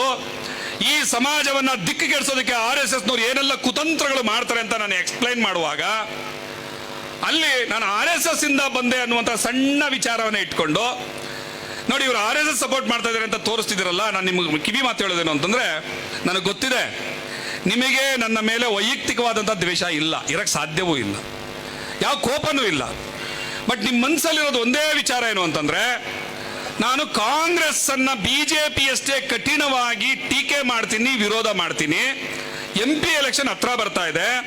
ಭಾಸ್ಕರ್ ಪ್ರಸಾದ್ ಆ ಸಮಯದಲ್ಲಿ ಮಾಡಬಹುದಾದಂಥ ಭಾಷಣಗಳಿಂದ ಕಾಂಗ್ರೆಸ್ಸಿನ ಬುಡ ಅಲ್ಲಾಡುತ್ತೆ. ಹಾಗಾಗಿ ಅವನ ವ್ಯಕ್ತಿತ್ವಕ್ಕೆ ನಾವು ಕಳಂಕವನ್ನ ಹಚ್ಚಿಬಿಡೋಣ. ಇದು ನಿಮ್ಮ ತಲೆಯಲ್ಲಿರೋದು. ಇದಕ್ಕೆ ನಾನು ಹೇಳೋದೇನು ಅಂತಂದ್ರೆ, ಅಪಾಯದ ಸಂದರ್ಭದಲ್ಲಿ ಮುಸಲ್ಮಾನ ಸಮುದಾಯ ಇರಲಿ, ದಲಿತ ಸಮುದಾಯ ಇರಲಿ, ಇವನ್ನ ರಕ್ಷಣೆ ಮಾಡಕ್ಕೆ ಗುರಾಣಿಗಳಂತೆ ನಿಂತ್ಕೊಳ್ಳುವಂತಹ ತಾಕತ್ತಿರುವಂತಹ ಸೇನಾನಿಗಳು ಯಾರಾದ್ರೂ ಇದ್ರೆ ಅದು SDPನ ಸೇನಾನಿಗಳು. ನೀವು ನಮ್ಮ ಮೇಲೆ ಕಳಂಕವನ್ನ ಹಚ್ಚಿ ನಮ್ಮನ್ನ ನೀವು ದಮನ ಮಾಡ್ತೀರಿ ಅಂತಂದ್ರೆ ನಿಮ್ಮ ಅಪಾಯವನ್ನ ನೇರವಾಗಿ ನಿಮ್ಮ ಮೇಲೆ ಎಳ್ಕೊತಾ ಇದ್ದೀರಾ ಅಂತ. ಯಾಕಂದ್ರೆ ತಡೆಯೋದಕ್ಕೆ ಅಡ್ಡಗೋಡೆಯಾಗೆ ನಾವು ನಿಲ್ಲೋದಕ್ಕೆ ನೀವು ನಮ್ಮನ್ನ ಉಳಿಸ್ಕೊಂಡಿರಲ್ಲ. ಆ ತಪ್ಪನ್ನ ದಯಮಾಡಿ ಮಾಡಬೇಡಿ. ಮತ್ತೊಂದು ವಿಚಾರ ಏನು ಅಂತಂದ್ರೆ, ಇವತ್ತಿನ ಸಂದರ್ಭದಲ್ಲಿ ಹಲವಾರು ಭಿನ್ನಾಭಿಪ್ರಾಯಗಳು, ಹಲವಾರು ಮುನುಸಾಟಗಳು ಇರಬಹುದು ನಮ್ಮ ಮಧ್ಯ. ಆದರೆ ಇಡೀ ಅಖಂಡ ಕರ್ನಾಟಕದಾದ್ಯಂತ ದಲಿತ ಮತ್ತು ಮುಸಲ್ಮಾನರ ಐಕ್ಯತೆ ಒಡಮೂಡದ ಹೊರತು ಈ ಕಾಂಗ್ರೆಸ್ ಮತ್ತು BJPಯ ದುಷ್ಟರು ನಮ್ಮನ್ನ ಖಂಡಿತವಾಗಲೂ ಕೂಡ ಇಲ್ಲಿ ನೆಮ್ಮದಿಯಾಗಿ ಬದುಕೋದಕ್ಕೆ ಬಿಡೋದಿಲ್ಲ. ಸಾಂವಿಧಾನಿಕವಾದಂತಹ ನಮ್ಮ ಹಕ್ಕುಗಳನ್ನು ಕಾಪಾಡೋದಕ್ಕೆ ನಮಗೆ ಅವಕಾಶವನ್ನ ಕೊಡೋದಿಲ್ಲ. ಕೇವಲ ನಮಗೆ ಭಾಗ್ಯಗಳು ಅನ್ನುವಂತಹ ಯಾವಾಗಲೂ ಅಲ್ಪತೃಪ್ತರಾಗಿಡುವಂತಹ ಯೋಜನೆಗಳಲ್ಲಿ ನಮ್ಮ ಸಮಯವನ್ನು ವ್ಯರ್ಥ ಮಾಡಿಸ್ತಾರೆ. ನಮಗೆ ಸಾಂವಿಧಾನಿಕವಾದ ಹಕ್ಕುಗಳು, ಭೂಮಿ, ಉದ್ಯೋಗ, ಅಧಿಕಾರ ಇದು ಸಿಗೋದಕ್ಕೆ ಅವಕಾಶ ಕೊಡೋದಿಲ್ಲ. ದಯಮಾಡಿ ಈ ನಿಟ್ಟಿನಲ್ಲಿ ಅರ್ಥ ಮಾಡ್ಕೋಬೇಕು. ಪರ್ಯಾಯ ರಾಜಕಾರಣ ಅಂದ ಕೂಡಲೇ SDP ಕರ್ನಾಟಕದ 224 ಕ್ಷೇತ್ರಗಳಲ್ಲೂ ನಮ್ಮನ್ನು ಗೆಲ್ಲಿಸ್ಬಿಡಿ ಅಂತ ನಾವು ಕೇಳ್ತಾ ಇಲ್ಲ. ಹಾಗೆ ಕೇಳುವಷ್ಟು ಭ್ರಮೆ ಕೂಡ ನಮಗಿಲ್ಲ. ಆದ್ರೆ ಪರ್ಯಾಯ ರಾಜಕಾರಣದ ಒಂದು ಕನಸನ್ನ ಯಾಕೆ ನೀವು ಕಟ್ಕೊಳ್ಳಿ ಅಂತ ಹೇಳ್ತಾ ಇದ್ದೀವಿ ಅಂದ್ರೆ, ಇಡೀ 224 ಕ್ಷೇತ್ರಗಳಲ್ಲಿ ನೀವು 224 ಕಾಂಗ್ರೆಸ್ಗೆ ಹಾಕ್ಲೇಬೇಕು ಅಂತ ಈಗಲೂ ನೀವು ಆಟ ತೊಡೋದಾದ್ರೆ ಹಾಕೊಂಡು ಹೋಗಿ. ಒಂದು 2-3 ಕ್ಷೇತ್ರದಲ್ಲಿ SDP-ನವ್ರನ್ನ ಕಳಿಸಿ ವಿಧಾನಸೌಧದಲ್ಲಿ ಚರಿತ್ರೆಗಳನ್ನು ಸೃಷ್ಟಿ ಮಾಡ್ತೀವಿ. ವಿಧಾನಸೌಧದ ಇತಿಹಾಸದಲ್ಲಿ ನೀವು ಯಾವತ್ತೂ ಕೂಡ ನೋಡಿರಲಾರ್ರಿ ಅಂತ ಒಂದು ದಿವಸಗಳನ್ನು ಸೃಷ್ಟಿ ಮಾಡ್ತೀವಿ. ನಾನು ಬಹಳ ಹೆಮ್ಮೆ ಮತ್ತು ಅಹಂಕಾರದಿಂದ ಕೆಲವು ಕಡೆ ಹೇಳ್ತಾ ಇರ್ತೀನಿ. ಅದ್ರ ಬಗ್ಗೆ ನನಗೆ ಯಾವ ನಾಚಿಕೆನೂ ಇಲ್ಲ, ಕೀಳರಿಮೆನೂ ಇಲ್ಲ. ವಿಧಾನಸೌಧದ ಒಳಗಡೆ ನೀವು SDP-ನ ವತಿಯಿಂದ ನಮ್ಮನ್ನು ಕಳಿಸದೆ ಆದ್ರೆ ಮತ್ತೊಬ್ಬ ಅಂಬೇಡ್ಕರ್, ಮತ್ತೊಬ್ಬ ಟಿಪ್ಪು ಸುಲ್ತಾನ್ ವಿಧಾನಸೌಧದ ಒಳಗಡೆ ಮಾತಾಡೋದನ್ನ ನೀವು ನೋಡ್ತೀರಿ. ಅಯ್ಯೋ, ಇಷ್ಟು ಅಹಂಕಾರನ ನೀವು ನಿಮ್ಮನ್ನ ಅಂಬೇಡ್ಕರ್ಗೆ ಹೋಲಿಸ್ಕೋತೀರಾ, ನೀವು ನಿಮ್ಮನ್ನ ಟಿಪ್ಪಿಗೆ ಹೋಲಿಸ್ಕೋತೀರಾ ಅಂತಂದ್ರೆ ನಾನು ನಮ್ಮಪ್ಪನ ಹೆಸರು ಹೇಳದೆ ಇನ್ಯಾರಪ್ಪನ ಹೆಸರು ಹೇಳಿ? ನಮ್ಮಪ್ಪ ಹಂಗ್ ಮಾತಾಡ್ತಿದ್ದ, ಅವನ ಮಗ ನಾನು ಅದೇ ತರ ಮಾತಾಡ್ತೀನಿ ಅಂತ ಹೇಳ್ಕೊಳ್ಳುವಂಥದ್ದು ಅಹಂಕಾರ ಅಲ್ಲ, ಹೆಮ್ಮೆ. ಅಂತ ಒಂದು ಸುವರ್ಣಾಕ್ಷರಗಳಲ್ಲಿ ಬರೆದಿಡುವಂತಹ ದಿನಗಳನ್ನ ವಿಧಾನಸೌಧದಲ್ಲಿ ನೀವು ನೋಡ್ಬೇಕು ಅನ್ನೋದಾದ್ರೆ ಸೋಷಿಯಲ್ ಡೆಮಾಕ್ರೆಟಿಕ್ ಪಾರ್ಟಿ ಆಫ್ ಇಂಡಿಯಾದ ಸೇನಾನಿಗಳನ್ನ ಗೆಲ್ಸಿ ನೀವು ಒಳಗಡೆ ಕಳಿಸಿ ಅಂತ ಕೇಳ್ತಾ, ಈ ಕೊನೆಯದಾಗಿ ಮತ್ತೆ ಎಷ್ಟು ಎಚ್ಚರಿಸೋ ಸಾಲದು, ಕಲ್ಲಡ್ಕ ಪ್ರಭಾಕರ್ ಭಟ್ರ ಕೇಸ್ನಲ್ಲಿ ಇವತ್ತು ಚಾರ್ಜ್ ಶೀಟ್ ಹಾಕಿದ್ದಾರೆ. ಈ ಸರ್ಕಾರ ತನ್ನ ರಣಹೇಡಿತನವನ್ನ ಪ್ರದರ್ಶನ ಮಾಡಿದೆ ಆ ಮೂಲಕ. ಯಾಕೆಂತಂದ್ರೆ ಬೇಲನ್ನ ಕ್ಯಾನ್ಸಲ್ ಮಾಡಿ ಅರೆಸ್ಟ್ ಮಾಡಿ ಜೈಲಲ್ಲಿಟ್ಟು ಆತನಿಗೆ ಬುದ್ಧಿ ಕಲಿಸ್ಬೇಕಿತ್ತು. ಶ್ರೀಕಾಂತ್ ಪೂಜಾರಿ ಅನ್ನುವಂತ ಒಬ್ಬ ಕ್ರಿಮಿನಲ್, ಸರ್ಕಾರದ ಮುಖ್ಯಮಂತ್ರಿ ಹೇಳ್ತಾ ಇರುವಂತ ಕ್ರಿಮಿನಲ್, ಆತನಿಗೂ ಜಾಮೀನು ಕೊಡ್ತಾ ಇದ್ದಾರೆ. ಆದ್ರೆ ಅಮಾಯಕರು ಪ್ಯಾಲೆಸ್ತೈನ್ ಪರವಾಗಿ ಒಂದು ಸ್ಟೇಟಸ್ ಸಿಕ್ಕಂಡಿದ್ದೆ, ಹೋಗು ಜೈಲಿಗೆ. ನಾನು UT ಖಾದರ್ ಅವ್ರನ್ನ ಪ್ರಶ್ನೆ ಮಾಡಿದೆ, ಹೋಗು ಜೈಲಿಗೆ. ನಾನು ಭಟ್ಟನ್ ವಿರುದ್ಧ ಮಾತಾಡ್ತೀನಿ ಸ್ವಾಮಿ, ಹೋಗು ಜೈಲಿಗೆ. ನಾನು ಭಟ್ಟನ್ ವಿರುದ್ಧ ಪ್ರತಿಭಟನೆ ಮಾಡ್ತೀನಿ, ನಿನ್ ಮೇಲೆ 107. ನಾನು ಭಟ್ಟನ್ನ ಖಂಡಿಸ್ತೀನಿ, ಸ್ಟೇಷನ್ ಅಲ್ಲಿ ಕೂತ್ಕೋ ಸಾಯಂಕಾಲದವರೆಗೂ. ನಾಚಿಕೆ ಆಗ್ಬೇಕು ಈ ವ್ಯವಸ್ಥೆಗೆ. ಇಂಥ ಒಂದು ವ್ಯವಸ್ಥೆಯನ್ನು ಬದಲಾಯಿಸೋದಕ್ಕೆ ಸಾಧ್ಯ ಇಲ್ಲ ಅಂತಂದ್ರೆ ನೀವು ಮುಖ್ಯಮಂತ್ರಿಗಳು, ಗೃಹ ಮಂತ್ರಿಗಳು, ಇನ್ಯಾವ ಮಂತ್ರಿಗಳಾಗೋಕ್ಕೂ ಲಾಯಕಲ್ಲ. ಕೊನೆ ಪಕ್ಷ ನೀವು ಗೇಟ್ ಕೀಪರ್ಗಳು ಆಗಕ್ ಲಾಯಕಲ್ಲ ಅಂತ ಹೇಳ್ತಾ ನನ್ನ ಮಾತು ಮುಗಿಸ್ತೀನಿ. ತಮ್ಮೆಲ್ಲರೂ ಶುಭವಾಗಲಿ. ಜೈ ಭೀಮ್.